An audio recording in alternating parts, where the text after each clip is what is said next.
Hi, welcome to the DIY Photo Organising podcast. I'm Fiona from Photo Helper. And I'm Chantal from Simply in Order Photo Organising. Imagine you can find any photo at any time at the click of a button. We are here to show you how. So let's get started.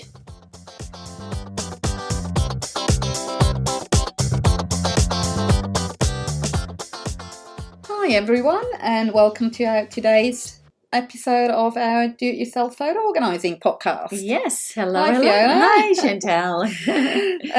Today we're gonna talk about a topic that always comes up when we talk to people about what we do, and that's scanning. So it's to scan or not to scan is the question.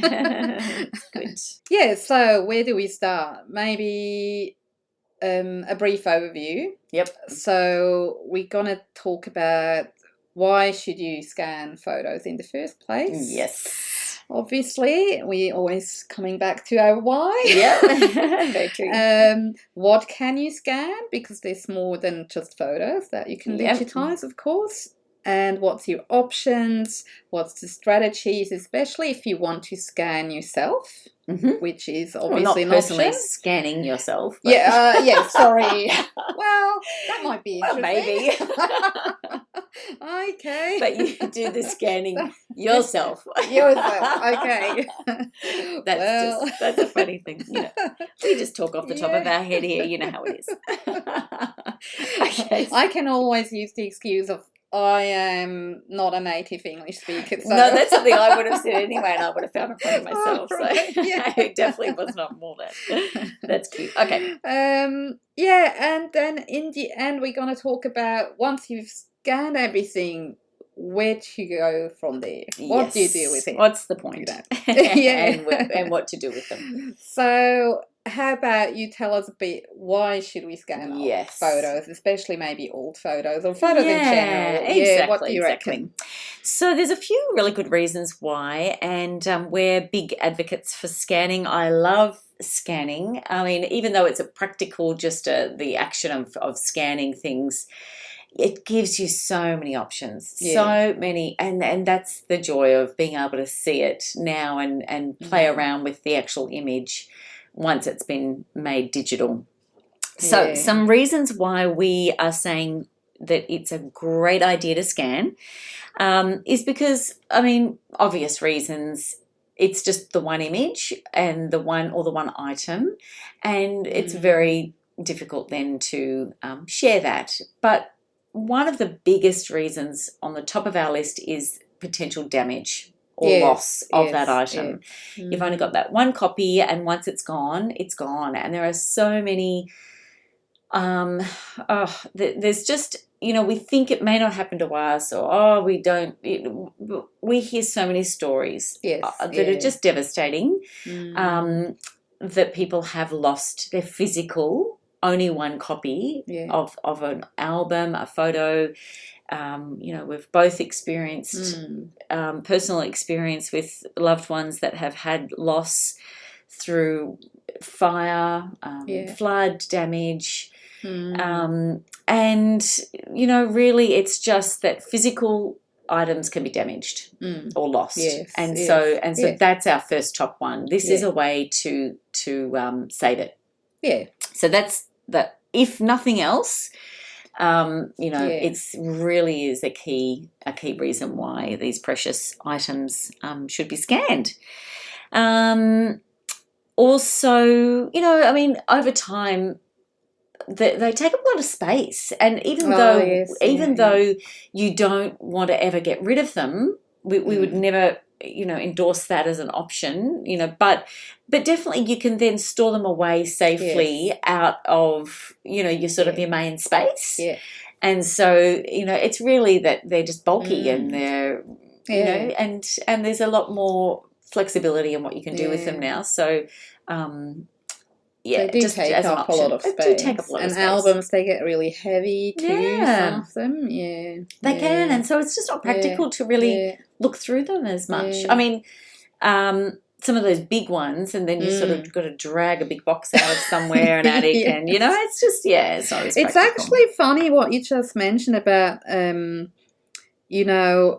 if you have these big albums and if you scan them, that you can then maybe move them away out from your main living area or something. I scanned for the other reason. Because I was worried, because we do live in a bushfire-prone area personally, so I was always worried. And then I put the albums away from home into storage over summer. Right. And then it was like, what's the point of having albums? You want them around you want to look at them and not store them away somewhere. So that was my reason to scan these albums, to digitise them, and because now I know I've got a backup. Right. And that's all safe. So even if the whole place burns down and I lose the albums, I have the digital copies. Yep. So now I don't have to cart them and force them back.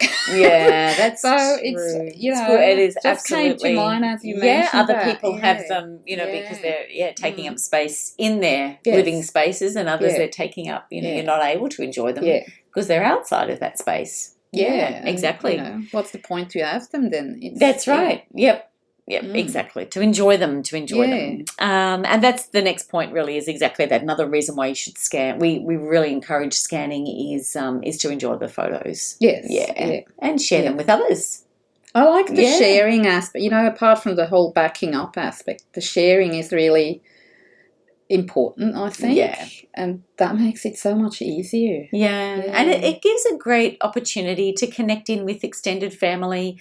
Once that collection is scanned of those old photos, and we live in such a world which is so closely accessible to all these family members in different parts of the world, that you can just pop them on a share a share site. There's a lot of different options to do that out there, and then they can add comments to some of these old albums and old photos, and they may know of who's in them that you don't know, and all of the discussion around that photo now is just opens up a whole different world of options for people and enjoying them. Another good reason why it would be important to scan your photos and look at that is it just if there's things in photos that you want to fix up, if there's damage to photos that you want to repair, if there's people in photos you may want to remove. That's a reality, unfortunately. But sensitively, we say that you can enjoy the photos again, and you can touch up if some of those older photos, even the old ones, the orangey tinge that they have. There's a whole range of sort of the 70s, 80s photos. The orange haze. Turned orange. And just with a few clicks of buttons, really, it's phenomenal. And they're beautiful again. It's amazing. I always love it when I'm scanning people's photos. And I do colour correction sort of as even a bulk layer of colour correction, and just like that. You can see the detail again. It's amazing. And you don't have to be experts at photo shopping and all that kind of stuff, but just with a few software things out there, it just brings those photos to life again. It does. So hopefully we've convinced you by this stage, 8 minutes into the podcast, to get scanning. All right, so let's assume that our lovely listeners are going to scan. Now let's have a look at some of those options. What do you think, Chantal? So, or maybe what they can scan. What can you actually scan? So obviously, the loose photos. That's probably the easiest one to scan. Yep. But then, as we mentioned before, we have albums. Yeah. Maybe we have scrapbooks. So with albums and scrapbooks, some of the albums you can actually easily take apart and scan the loose photos, which is great. And some albums we actually do recommend to take apart, especially the sticky ones. We call them the magnetic albums, because they're not good for your photos. They can damage them over time. They discolor, whatever. So get them out of there. But if you have scrapbooks, you don't want to take that all apart. It was made with love, and creative things have been done there, so you don't want to pull it all apart. Yeah. So you can scan a whole album, like a album page, and Fiona's actually specialised in that. Yeah, thank you. I do. I love it. Yeah. Yeah. And she's also got the cool software that goes with it too, or special software that extract the individual page, not the page, sorry, the individual picture. Yeah. Once you scan the whole page, which is really, really cool. Yeah. So you can leave the album intact, and sometimes that is the best way to scan an album, especially if they're these old and fragile albums, or just too hard to take apart, or if it's got a lot of maybe handwritten stuff, captions definitely. that you want to preserve as well. So I like that to scan the whole thing. Yeah, it is. It's good, and it also it just means that the albums now is an item that you can scan, not just the loose photos. That there's definitely options for the beautiful albums that have already been put together. What other things can be scanned? So we've got the albums, loose photos, obviously negatives. Yes. That's something else that people can start to scan. We talked a little bit about the negatives in the Con Marie. Yes, that's right. The podcast that we did. Yeah. So don't get rid of your negatives. That was the big takeaway on that one. If you haven't listened to that episode, pop over and have a listen to the Marie-ing our photos, or not. So, so negatives is something that could be scanned. Yes, often we have a heap of them, so just be mindful that that's a little bit of a rabbit warren that you might go down a hole of. It's just a lot. It's a big, big job. So it depends on what your motivation and your point is. Yeah. What else we've got? We've got framed photos. Often we have photos in frames, and what we would recommend there is really be careful with removing them from the frames. Sometimes they're stuck to the glass. Yep. And then you actually rip the photo when you take it out. Yeah. So some might have to stay in the frames. It's safer, especially these old ones. And I've had cases where, photos were ripped. And yes, you can do a lot with Photoshop, but, it's not necessary. Yeah, exactly. And sometimes they also are in frames. I remember personally in our family, we had like 2 big oval frames with old portraits from I think it was my great-grandparents. And eventually we had it outsourced to a photographer to digitize them, because you can't put that on a scanner. No. And you can't remove them from the frames either, so it's a bit tricky. Yeah. So, but it can be done. It's worth doing. Yeah, so, beautiful. Totally, yeah. Absolutely. So slides is another one. Yeah. Digitizing slides. I mean, some people have a huge collection of slides, thousands and thousands. So again, it's and similar with your loose photos when you're going through this from a DIY sort of a point of view. Just think about, if you want all of them digitized, or just be selective. Maybe go through them. We would recommend that you have a look through them first before you start doing that, because it's it costs money or time, or both. So. Yeah. Have a look at that. Some of the other things you might look at choosing to scan to save. You've got large photos. Some people have collected lots of different types of newspaper, articles, even magazines that have meant something, old style things. You've got, important documents, booklets that people have created. Yeah. Articles. Cards, like yep, wedding gifts, cards, or when babies are born and all that. Even some types of certificates. Yeah, all these are things that they may be in an album or loose, and they may have some sort of a notation next to them or something like that. So all of that stuff is just really precious family memorabilia. Yeah, it is. And another thing that a lot of people might forget when we talk about digitizing is memorabilia. Yeah. Things like medals. I have medals to scan, or pennants, even jewelry. Some people scan jewelry. Look, there's a whole heap of things you can scan and digitize. Yeah. And there's so many options out there for you as far as how to do that.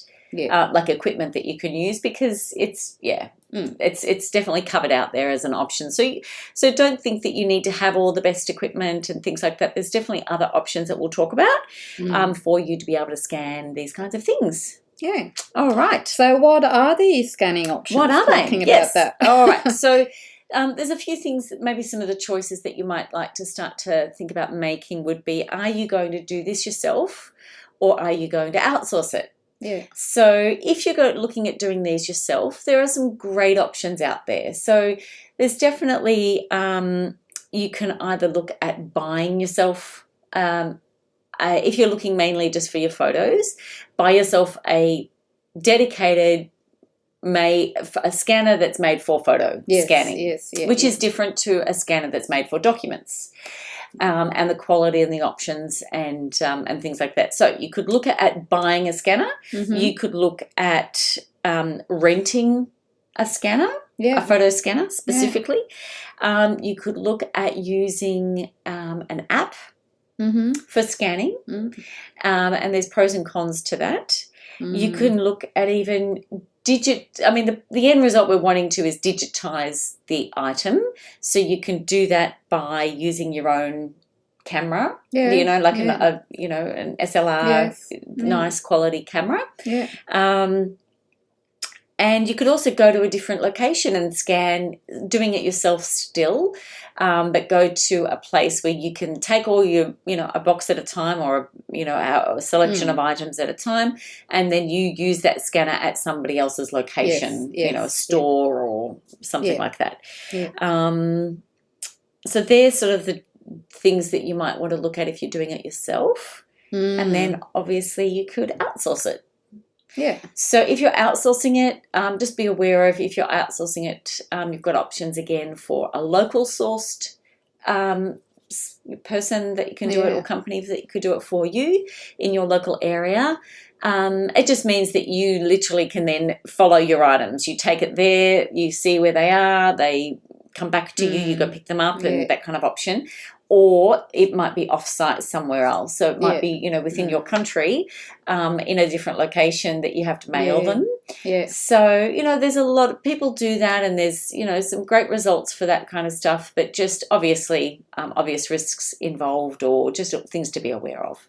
Yeah, and some do actually, some businesses send them out, like, in other countries, and... Yeah, so you just don't do know. Some research. Yeah, do some research. Yeah, just be aware. Yeah. So there's some scanning options. Now, have you got some specifics, Chantal, on maybe some of those as far as different programs that you've used, or some research you've done as far as the different types of machines or things like that? Yeah, look, I did run a few comparisons, and I don't have all the scanners, but I do have some, and obviously I've got a phone and a tablet where I can use apps that are, widely advertised for everywhere these days, and I've done some trials, and I have to say, so everything has its pros and cons, obviously. Yeah. My favourite in terms of quality is still a flatbed scanner, which is obviously time consuming, because for each round you have to lift the lid and put it down and whatever and scan. So it does take time. But quality-wise, I think it's still probably the best. Yeah, definitely. With the phone apps, when you compare it to a proper scan, if I can say it like that, it comes nowhere near the quality. Yeah, absolutely. Look, it's got its purpose, I think, and I have actually used it myself too in the past. For example, when I was in a rush and I didn't have to scan, these 10 photos or so on a proper scanner, I have used one of the phone apps. And for the purpose I needed it was good. Yep. It was absolutely okay. But if you want to scan a whole collection or photos that are really precious to you and you want good quality, no, the phone is just not going to be good enough. Yeah. Sorry. Sorry. I mean, it's your choice, but yes. Yeah. Yeah, look, if you want to do it and add these to your digital collection, then have a good think about what your longer term plan is. And look, the camera, I love the camera for bigger objects or for 3D. Yeah. Personally, I've used it a few times. Yeah. Especially for the artwork that the kids brought home from school. Yes. They're often bigger than A4, and I don't have an A3 scanner. Yeah. And sometimes they are 3D, so I used the normal camera, and it, had a little play with it, with settings and what have you, lighting, and it was actually really good. Yeah. It came out great. Lovely. Yeah. And I think when we look around in the industry, that's a thing that seems to pick up a bit, digitizing by camera. It looks a bit like it. So that could be these light boxes, these light boxes too, as far as that 3D stuff. And that's obviously using, camera just without all the shadowing, and because that's really the limitations. Yeah. So if you've got some knowledge and sort of set yourself up in a way that you can just then, set a number of afternoons aside, it does take this is, it is one of the steps that in the whole photo organising sort of process, scanning and making these things a digital image, it just takes time. It does. But you know what? And I've set up a few clients and taught them how to scan themselves. So they went and bought a scanner, and I showed them how to do it. Yep. And it does take time, but I always tell them this is a once-off. You only scan that photo once. Once it's digitized, it's done. And once they actually gone through the whole process and they finished, they're so glad they did it.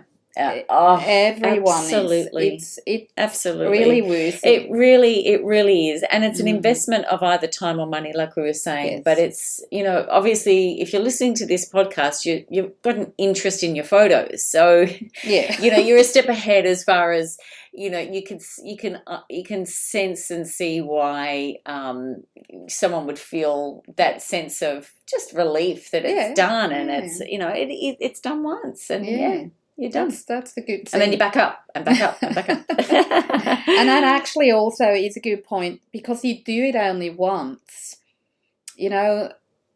Think twice maybe before you go and buy a scanner. Especially if you live in or close to a bigger city, you might find a place that highest amount, and then you don't have to invest that money. Having said that, though, especially the flatbed scanners, they're actually not that expensive anymore. Even the special photo scanners, they're not. Yeah. So no, that's right. It's well worth sitting down and do some calculating. I mean, the big A3s, I've got an A3 scanner, which I love it, and that's what I do the albums and things like that on, and they can be really costly. So maybe even look at renting one or buying one for your smaller stuff, or stuff you can do yourself, and then just get a selection of things, a few albums or some of those bigger ones that that you might choose to outsource or do it with a camera. Absolutely. Or look at those other options. But the bulk usually is the loose photos. Yeah, absolutely. So and they're the ones, they're still in the envelopes or they're still in the pack from the store. All of those. What do you do with them? And that's what we're saying. Yeah, and they can feed through. It's quite quick on some of those feed. When you've got the feeder, But these are the expensive scanners too. They are very expensive. They are. They add up. All right, so let's talk about some of those. So let's just say that you've decided that you're going to scan at home, and you've chosen, you've got some kind of a scanner in front of you, whichever ones, you've rented or bought one or something like that. So what are some of the things I thought it might be good? We can just go through some strategies for when you're at home to make sure that process happens. Happens well for our DIY guys out there. So what's some of the things, Chantal, that you would say? I think key key is prep. Yep. The better you prepared, the quicker you've done with scanning. Yeah. And I always find the preparation probably oftentimes takes more time than the actual scanning. Yeah. And we've talked about that, how to sort and organise your printed photos. Yep. I think in episode 6, that's our golden rule number 4, organise and sort your photos. And so you might want to go back there, and because we're going to walk you through the steps. How do you prepare, and how do you sort your printed collection before you actually digitize it? Yeah. So there's more detail there, but really, try to organize and sort everything ahead of scanning, obviously. So laying it out, label things, think about what you're going to do once they're digitized. Yeah. Ideally, they then, of course, flow into your digital photo hub. And so how is that hub organized now? Is that a structure that you can use for the photos you want to scan? Exactly. Maybe it's a different one because maybe you're scanning really old photos for a genealogy project or whatever. Yep. So it's always coming back also to the why. Why are you doing it? What do you want to achieve in the end? So, and then, prepare accordingly. Yeah, definitely. Yeah. And thinking about the folder names, that you could even put that on an index card, ahead of time. And so you can, as you go through a process in your scanning, I know that I keep a track of, when you're doing a large number of loose photos and you're feeding them through or you're putting them down, if you've already thought through that work ahead of time as to what you want it to do. It's a birthday, it's a wedding, it's a it's old sort of portrait shots of grandparents and things like that. You can just quickly create that folder name, and then they go straight in there, and then you work on the next batch, so that when the actual scanning's all done, then the merging that into your digital library, your photo hub, is just going to be so much easier. So little index cards and things like that are in that preparation. Really helpful. Yeah, we have mentioned a whole list of things, of tools and equipment that you might want to get if you work on your photos like that in that episode about the sorting. Yeah. So what else? Oh, so one of the things is the... of course, talking about sorting, it's the decluttering. Yeah, you don't want to scan every single photo. Be a bit selective. And I think it's very similar to how we are with our phones today. Yes. Like we take a photo now, and we might take 10 shots of the one thing, and we know the one that we like, you know, and so we've always talked about in our digital stuff is delete the ones that you don't need, favorite your favorite, the ones that is the best shot in that group. And this is a very similar thing. If when you're looking at scanning, you don't have to scan all 10 of them. That's you can just maybe scan those selection of ones. And so just sort of be selective on what you're trying to do. If you've got a lot of photos to scan, that's an option. So that's just one of the strategies when you're looking at scanning at home. Because even if you do it yourself, then maybe you don't spend so much money on it, but your time, and your time is precious too. So Exactly. And then when you've got the physical photos, obviously, sometimes they need a bit of cleaning,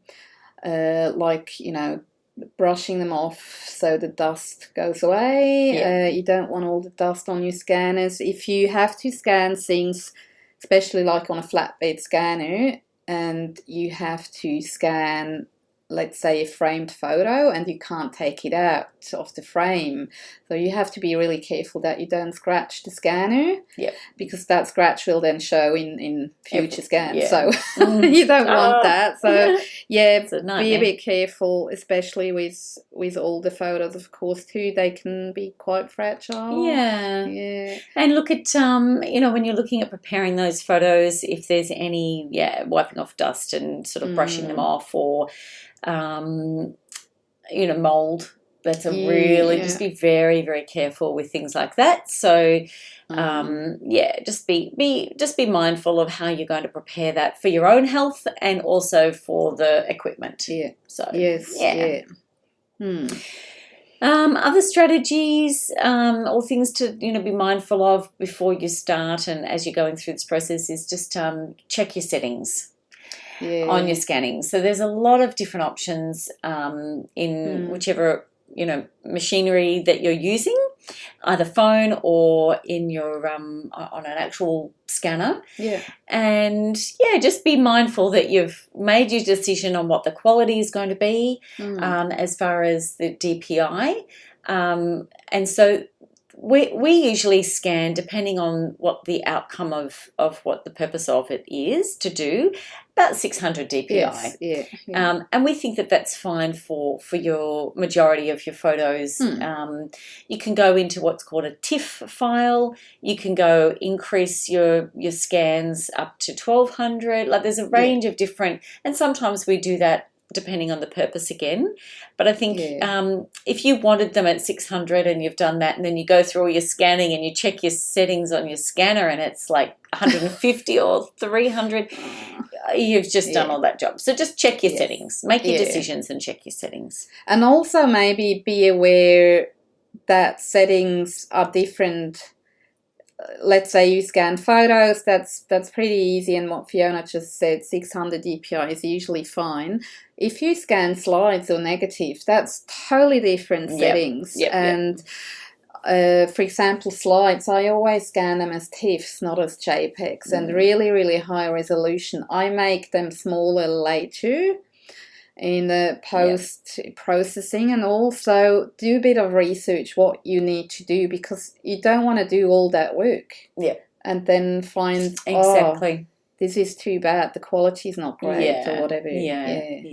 Because remember, they're little images, and so you need to scan them at a much higher resolution in that in those settings. So if you've got questions on that, just ask us on our Facebook page, and we're more than happy to engage. We've had a number of people send messages through, and we can either send us some screenshots or something like that. We're more than happy to have a look and just answer any sort of general questions like that, or step you through the process if you just have some ideas or something like that you're not quite sure about, or we can send you a link or something like that. In terms of settings, something just comes to mind. A lot of scanners, you can actually play around with color correction and exposure and what have you during the scan. Do you do that? Because I never do. I do that later. I do that later. I do prefer to get the raw image first because it does depend. It's not as predictable in consistency, and so we've got more options. So I choose to scan it without those features at the beginning, and then we can apply those after. Me too. Same here. So that's sort of some ideas. I really hope that that's given something as to what to do. We thought we might just go through where to go from here. So let's just assume that you've scanned everything and you're, I think we've touched on this before, but really, from there the options are endless. You now consider that a beautiful digital image of that original piece, and then all of your sharing options and your gift ideas with and different things like that, and your backup, and I really think that's even what would you recommend then, Chantal, as far as what people do with the original stuff and for sort of their archival it depends a bit. Look, again, there's many options. Often, from experience, people will just archive their prints, which obviously, and again, we've talked about that before. We always recommend to get archival quality storage material, boxes and all that. Don't just throw them in a shoebox. That's not really good.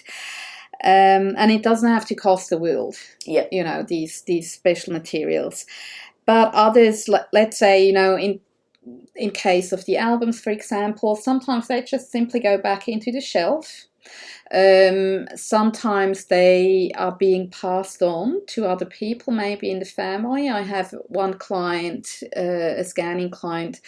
They scan everything, all their albums, beautiful, beautiful albums, and the original books will be passed on to a new or different memory keeper of the family, so to speak. Lovely. Who will take care of the actual physical albums. But, imagine now they've got it all scanned. It's amazing. And they're a huge, huge family. They've, I made the family tree as on the go, so to speak, so I could date things and what have you. And there's huge family, so now they can share these precious things, and it's amazing. It's so worthy. We really encourage you to put this step as part of your photo organising project. Just really think about that scanning option. It does open up a lot. Another thing that just comes to mind often, and I always cringe when people say, I'm scanning, I'll throw them out now. No! No, please don't. Yeah. But look, it's a reality. It will happen. People do that. If you choose to throw out the originals, at least make sure that the digital copies are backed up properly in several places and all that. So, But I mean, people do it. They do, and they because they're scanning for the reason of space, and people sometimes there's literally sort of the passed down generations. Obviously, all of that older stuff, but even just the more recent things like that, and you can, I don't know. I personally wouldn't do that, but we can understand that it does, and people may choose to. But back up. Yeah. So that's a nice ending. It is. There we go. That's wonderful. Very good. So, as Fiona mentioned before, please ask any questions on our Facebook page, Instagram, or just give us a call. You've got all our details in all the show notes always. Or if you after some help locally and you're not in Melbourne, go to appo.org, that's appo.org in America, and there's a directory and you can find a local photo organizer. If you've got any questions, they're happy to help you. And they're in different countries. They're in lots of different organisers in different countries too. Yeah. So if you're not in America or Australia, or we've got listeners from other places. There's a few in Europe. So get in touch with them. We're a friendly bunch of organisers, so and they can give some advice and things like that too. All right, thanks for listening, and see you next time. Okay, bye. We hope you have enjoyed this episode of DIY Photo Organising and found some inspiration, useful tips, and strategies to support your photo projects. We'd love to invite you to pop over to our Facebook page, DIY Photo Organising, and we welcome your questions, feedback, and any future topics that you'd like us to cover. If there is someone you'd love to share this with, please click on Share to help others take control of their photos too. Remember, have a look through our show notes for links to helpful information. I'm Fiona from Photo Helper. And I'm Chantal from Simply in Order Photo Organising. And remember, we believe in you and you can do this.